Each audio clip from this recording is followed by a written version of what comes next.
জাতীয় নির্বাচনের আগেই স্থানীয় নির্বাচনটা হওয়া দরকার।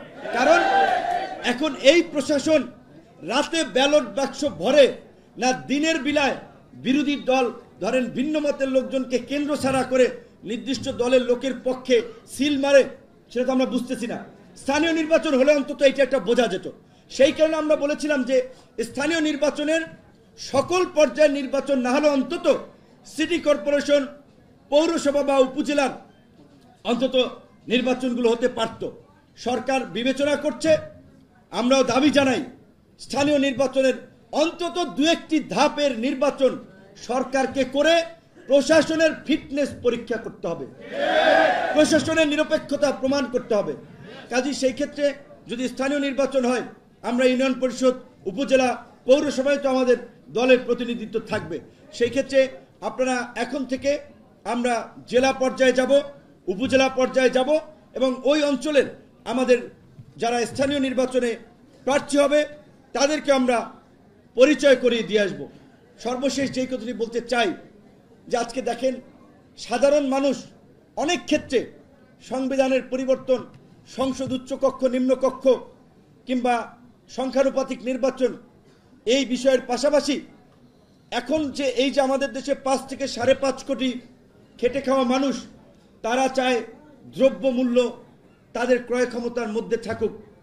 তারা যেন অসুস্থ হলে ঢাকা মেডিকেলে, বিএসএমইউতে, সলিমুল্লাহ মেডিকেল কলেজে, বগুড়ায় শহীদ জিয়াউর রহমান মেডিকেল কলেজ কিংবা Rangpur medical college, Barishal medical college, এইখানে যেন সে চিকিৎসাটা পায়। কিন্তু আজকে দেখেন কোনো একটা জেলা পর্যায়ের হসপিটালে ঠিকঠাক মতো মেডিকেলের পরীক্ষার যন্ত্রপাতি নাই, মানুষ চিকিৎসা পায় না। শুধুমাত্র জেলা পর্যায়ে না, বিভাগীয় পর্যায়ের হসপিটালগুলোর অবস্থা করুন। সব মানুষকে ঢাকায় ছুটতে হয়, একজন মানুষের চিকিৎসা করাতে 5 জন মানুষকে ঢাকায় আসতে হয়, খরচ 5 গুণ। কাজী এই যে মানুষের দোরগোড়ায় সেবা পৌঁছে দেওয়ার জন্য এই পরিবর্তনের এটা একটা অঙ্গীকার আমরা মনে করি। তাই আমরা চাই প্রত্যেকটি বিভাগীয় পর্যায়ে আধুনিক হসপিটালের মাধ্যমে ওই বিভাগের মানুষের সমস্ত চিকিৎসা, উন্নত মানের চিকিৎসা সেবা যেন ওইখানে নিশ্চিত করা হয়। আজকে আমাদের চরাঞ্চল কিংবা গ্রামের বেশিরভাগ উপজেলা লেভেলের স্কুলগুলোতে দেখবেন সায়েন্সের শিক্ষক নাই, প্রাইমারি স্কুলের শিক্ষক নাই। এই সমস্ত স্কুলগুলোতে আপনার চোখের সামনে যে স্কুলের শিক্ষক নাই, আপনি উপজেলা শিক্ষা অফিসারের কাছে যান, একটু জেলায় যান, প্রয়োজনে মিনিস্ট্রিতে মুভ করেন, ওইখানে যেন অন্তত শিক্ষক থাকে। কিংবা ছাত্রদের যেই অসুবিধা, বিজ্ঞানের ছাত্র ল্যাব নাই কিংবা অন্যান্য ফেসিলিটিস নাই। রাষ্ট্র সংস্কারে জন আকাঙ্ক্ষার প্রতিফলন, তারপরেই নির্বাচনের দিকে সরকারকে যেতে হবে। নির্বাচনে যাওয়ার আগে নির্বাচনের কাঙ্ক্ষিত পরিবেশ তৈরি করতে হবে।